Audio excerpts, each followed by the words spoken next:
Assalamualaikum warahmatullahi wabarakatuh. Selamat malam, salam sejahtera bagi kita semuanya. Malam ini saya berada di kantor pimpinan daerah kolektif Kosguru 1957 Provinsi Sumatera Utara. Sengaja saya berada di kantor ini untuk membuat video ini. Video ini menurut saya penting. Kontennya penting dalam rangka menghindari kesalahpahaman. Dalam beberapa bulan ini saya melihat ada kesalahpahaman, bahkan interpretasi yang sangat spekulatif tentang siapa yang akan dicalonkan menjadi gubernur Sumatera Utara dari Partai Golkar. Apakah Bapak Musa Rajeksah, doktor, atau Bapak Bobi Hafid Nasution? Keduanya mendapat penugasan dan perintah dari DPP Partai Golkar sebagai bakal calon gubernur Sumatera Utara di Pilkada 2024. Dan itu sah-sah saja kalau DPP memberi penugasan. Bahkan di seluruh kabupaten kota di Sumatera Utara juga banyak kader, bahkan yang non kader pun mendapat penugasan untuk menjadi bakal calon kepala daerah dan wakil kepala daerah.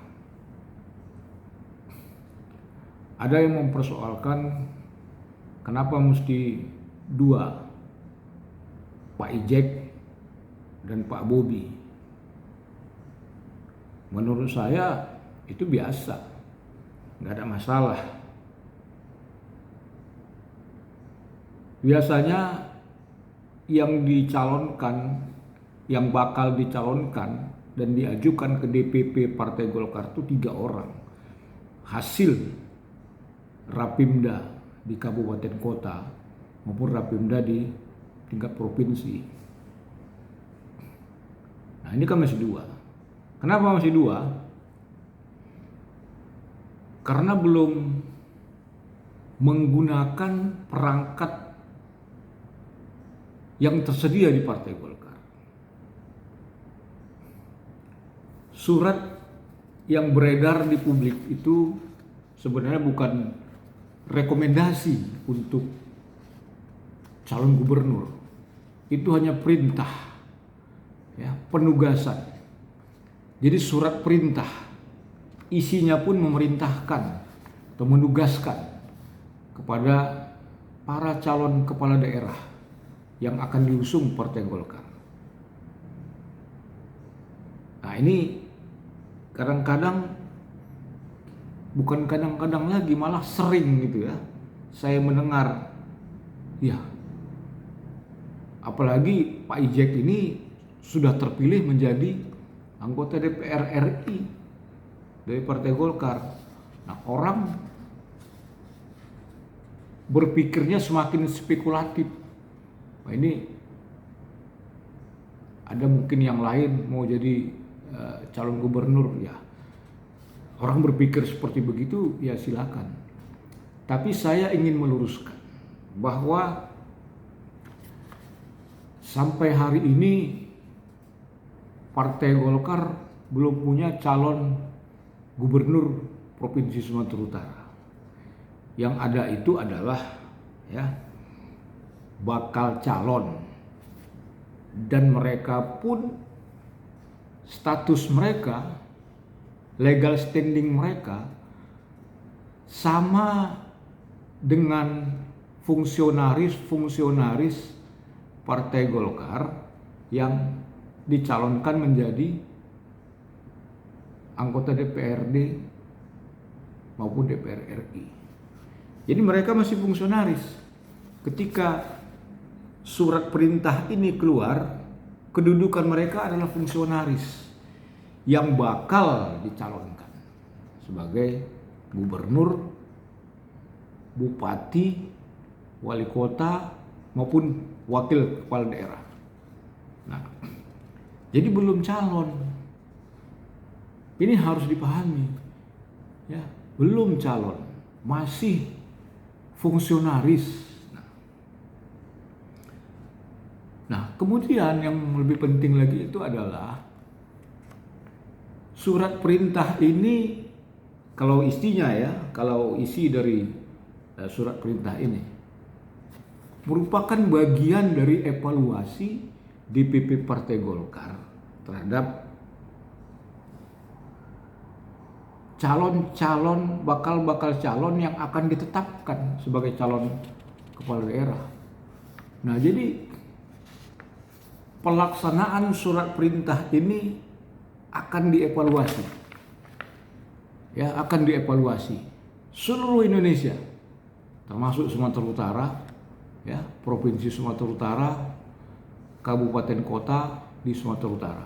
Nah, jadi dievaluasi.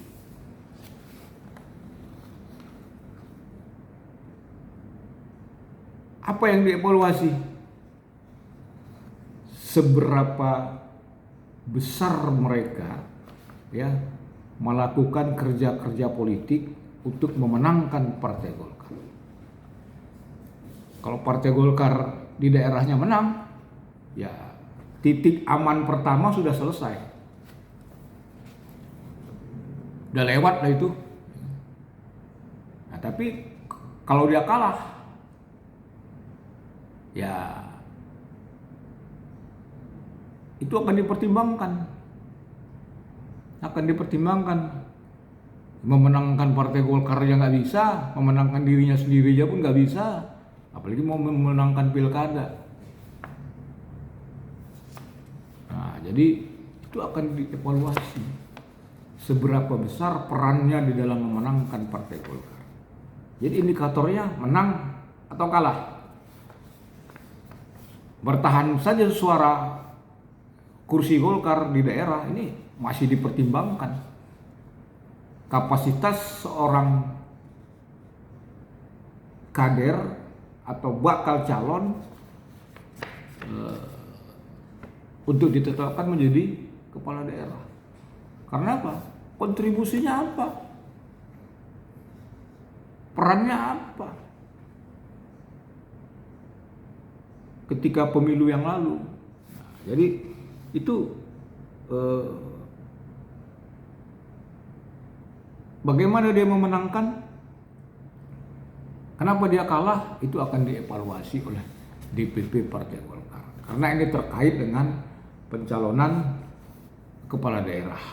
Jadi kewenangan pencalonan kepala daerah itu sepenuhnya ada di Dewan Pimpinan Pusat Partai Golkar. Kalau kami di daerah ini hanya merekomendasi, termasuk provinsi, ya. Nah, jadi saudara-saudara, surat perintah ini tidak mutlak, tidak absolut bahwa orang yang namanya tercantum dalam surat perintah ini otomatis menjadi calon kepala daerah. Akan dievaluasi siapapun dia, termasuk Pak Ijek. Pak Ijek pun akan dievaluasi. Ya. Apakah dia berperan penting dalam memenangkan Partai Golkar di Sumatera Utara, ya, baik provinsi maupun kabupaten kota. Nah, termasuk juga Pak Muhammad Bobi Afif Nasution. Ini akan dievaluasi. Seberapa besar perannya di dalam memenangkan Partai Golkar di Sumatera Utara. Nah, jadi Golkar ini punya mekanisme, ya. Di surat perintah ini tidak ada considerance yang menyebut juklak, juknis atau PO lah. PO, juklak, juknis yang terkait dengan pilkada provinsi, kabupaten dan kota. Biasanya Partai Golkar itu punya, atau katakanlah misalnya dalam setiap surat menyurat yang terkait dengan pilkada, pasti PO, juklak, juknis terkait dengan pilkada itu jadi konsiderasi. Dan di surat perintah ini nggak ada. Nah, jadi masih jauh. Ya. Surat perintah ini masih jauh. Ya. Kalau kita bicara tentang calon gubernur, baik provinsi maupun kabupaten kota di Sumatera Utara. Nah, jadi ini surat perintah, bukan rekomendasi. Nah, itu yang harus dipahami oleh masyarakat. Dan saya berharap video ini bisa di-share untuk kepada siapa saja, ya, yang concern dengan pilkada Sumatera Utara, baik provinsi maupun kabupaten dan kota, supaya kita sama-sama memahami. Nah, Golkar punya instrumen di dalam sistem penjaringan sampai penetapan calon kepala daerah.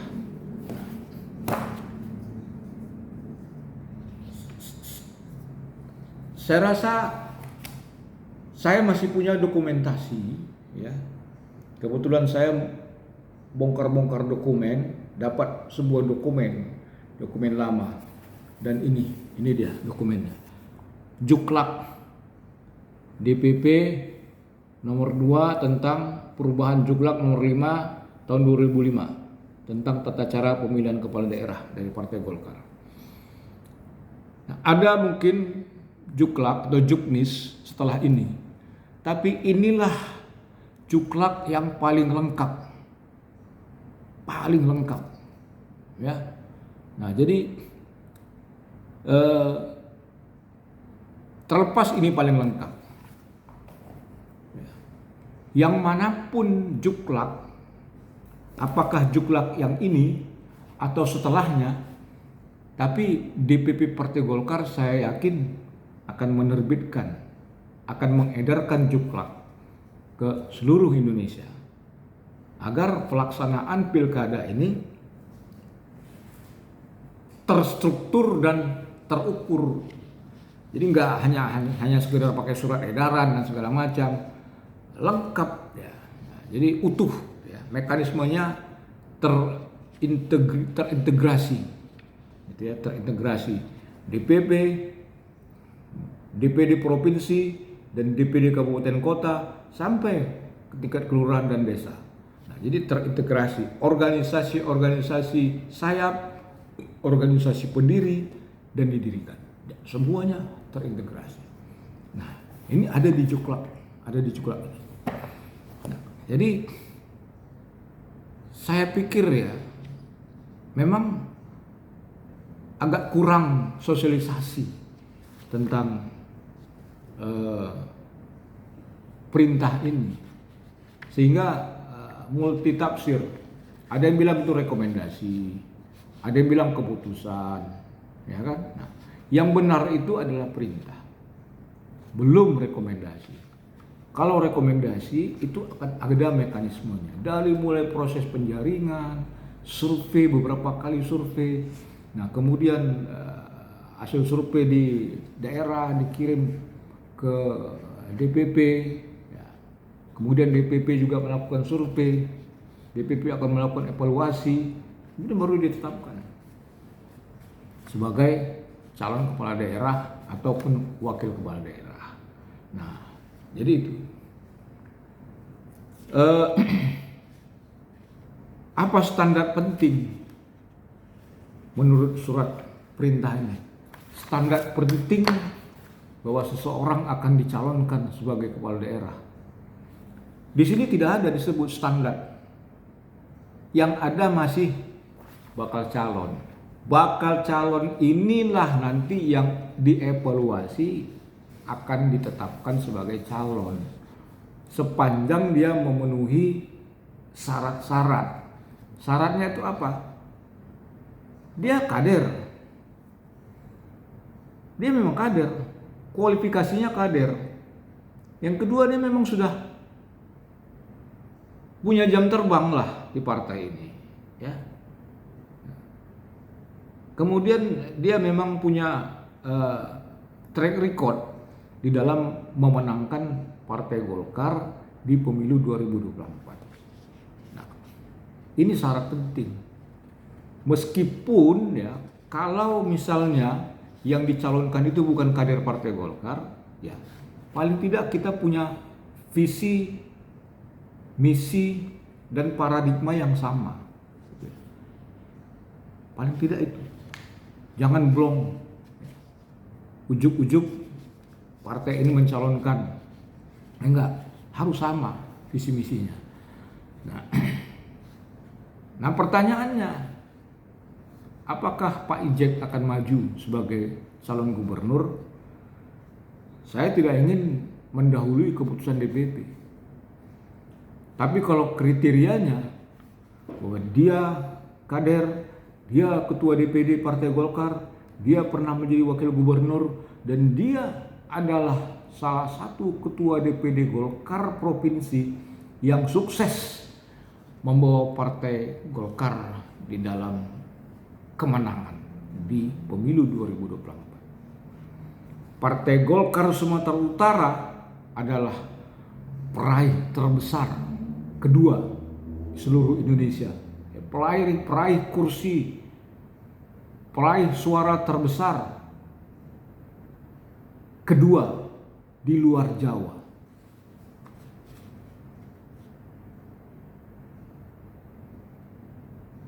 Pak Ijek sebagai calon anggota DPR RI, ya, sebagai calon anggota DPR RI, dan dia memenangkan pertarungan. Dia peraih suara terbesar kedua di seluruh Indonesia di luar Pulau Jawa. Ya, satu lagi si dari Kalimantan, saudara Maman Abdurrahman. Kemudian kedua adalah Pak Ijek. Nah, jadi ini saja, ya, ini saja sudah memuluskan Pak Ijek. Bukan memuluskan, ya, meyakinkan saya bahwa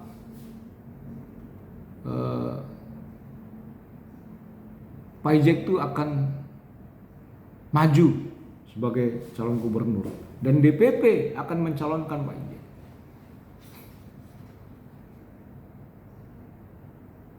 Ketua Umum Mas Herlangga Hartarto kan sudah pernah bicara soal prospek Pilkada Sumatera Utara, dan Mas Herlangga bicara tidak ada orang lain yang akan dicalonkan di Sumatera Utara kecuali Pak Ijek sebagai calon gubernur Sumatera Utara yang diusung Partai Golkar. Dan ini saya kira wajar saja, ya, karena ya itu tadi, dia sudah berkorban besar untuk partai ini, dia sudah mempertaruhkan, ya, segala-galanya untuk kemenangan Partai Golkar di Sumatera Utara, termasuk kemenangan dia sendiri. Ya. Golkar di Sumut 1 akhirnya mendapatkan 2 kursi DPR RI. Padahal pemilu 2019 cuma 1 kursi, dan alhamdulillah. Artinya apa? Ijek sebagai figur ketua Golkar, mantan wakil gubernur, dia bertanggung jawab untuk menambah kursi di Sumut 1 DPR RI. Nah, suasana kebatinan kami pun di daerah, kawan-kawan di kabupaten kota juga memang menginginkan supaya Pak Ijek ini menjadi calon gubernur. Sumatera Utara. Nggak ada yang lain. Saya keliling Sumatera Utara, ya, baik dalam rangka tugas-tugas Kosgoro, tugas-tugas Kahmi, maupun dalam rangka tugas-tugas partai Golkar. Ya, saya mendengar semua itu. Bagaimana keinginan kawan-kawan di kabupaten kota. Pak Ijek ini maju sebagai calon gubernur Sumatera Utara. Harapan kader-kader Partai Golkar kepada Pak Ijek ini sangat besar. Sebesar harapan kami kepada DPP Partai Golkar untuk mencalonkan Pak Ijek sebagai calon gubernur Sumatera Utara. Makanya nanti kita bicara rekomendasi. Pak Ijek sudah melaksanakan surat perintah ini. Saya bertanggung jawab ngomong bahwa Pak Ijek sudah melaksanakan secara bertanggung jawab surat perintah ini. Ya, terbukti hasil yang diperoleh oleh Partai Golkar di Sumatera Utara. Dari 15 kursi pada pemilu 2019 dan sekarang menjadi 22 kursi, bertambah 7 kursi, dan insya Allah Golkar Sumatera Utara akan menjadi ketua DPRD Provinsi Sumatera Utara, insya Allah.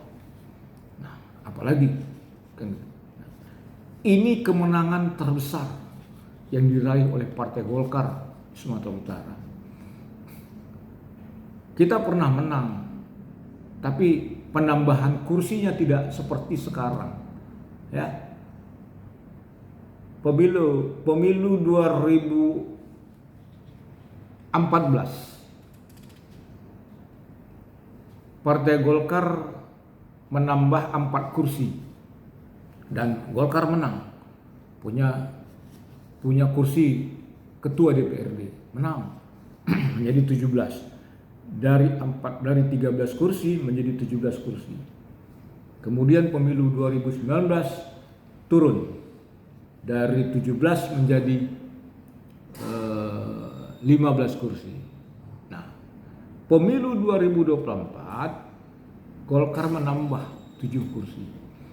Dari 15 kursi menjadi 22 kursi. Nah, ini kan sebuah prestasi. Prestasi yang harus diakui oleh siapapun, suka atau tidak suka. Ya. Pak Ijek sudah melaksanakan kewajibannya, sudah melaksanakan perintah ini. Dan saya kira DPP melihat ini dan terus melakukan evaluasi terhadap kerja-kerja politik yang dilakukan oleh Pak Ijek. Nah, saudara-saudara sekalian, saya kira itulah hal-hal yang perlu saya klarifikasi, saya luruskan bahwa sampai hari ini Partai Golkar belum merekomendasikan siapapun untuk calon gubernur Sumatera Utara. Yang ada baru surat penugasan, surat perintah, surat penugasan. Dan surat penugasan ini akan dievaluasi. Siapa yang melaksanakan perintah ini, maka dia yang akan memetik hasilnya. Saya kira demikian. Mohon maaf ya, tolong ini disebarkan ke masyarakat supaya masyarakat tidak lagi berspekulasi siapa yang akan dicalonkan Partai Golkar nantinya. Kalau ada yang lain dicalonkan, ya itu mungkin itu keputusan politik. Tapi kalau secara struktural, ya saat ini yang memungkinkan itu ya cuma Pak Ijek.